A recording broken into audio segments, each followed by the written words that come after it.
Bueno, con el video aprendí bueno, desde siempre, desde que comenzó el mundo, los seres humanos buscaron contestarse a la pregunta de qué está hecho el mundo, de qué está hecho el universo. Y bueno, hubo varias respuestas que se fueron dando. Los griegos, por ejemplo, hablaban, Empédocles, llegó a la conclusión de que el mundo estaba formado por los 4 elementos de tierra, aire, agua y fuego, y a medida que fue pasando el tiempo, los alquimistas fueron descubriendo elementos como el hierro, el aluminio, y hasta llegar a la época de Mendeleev, en la cual se descubrieron, ya habían descubierto 63 elementos químicos, y lo que Mendeleev se pregunta es cómo se pueden organizar estos elementos, de manera que haya una relación entre estos elementos. Y bueno, un poco también cuentan la historia de que viene de una familia muy sacrificada, sin privilegios, que la familia, su madre hizo todo lo posible para que él pudiera dedicarse a estudiar, que era una persona muy insistente, que no dejaba de trabajar hasta conseguir lo que quería.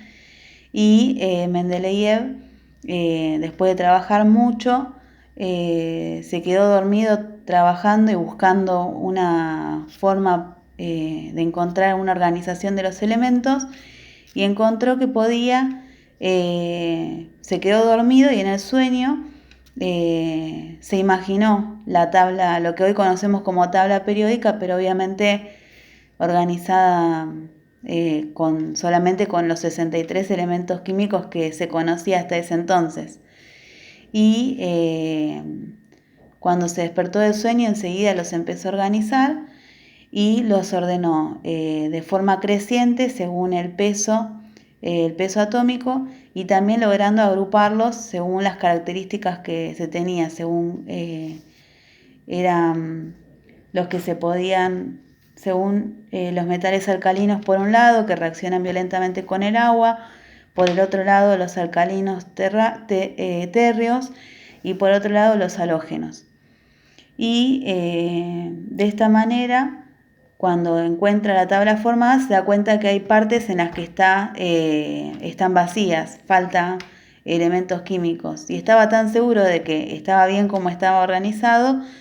los elementos químicos, que se animó a predecir que en esos huecos, en esos espacios vacíos, faltaban descubrir elementos químicos.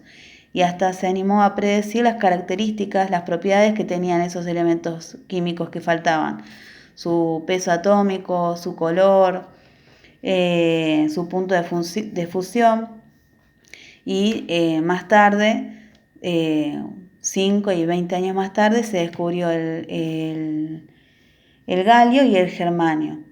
que justamente sus características coincidían con lo que Mendeleev había predicho. Y bueno, hoy en día se sigue usando la tabla periódica, obviamente con otras características distintas a las que había descubierto Mendeleev. Por ejemplo, se agregaron otros elementos químicos que se fueron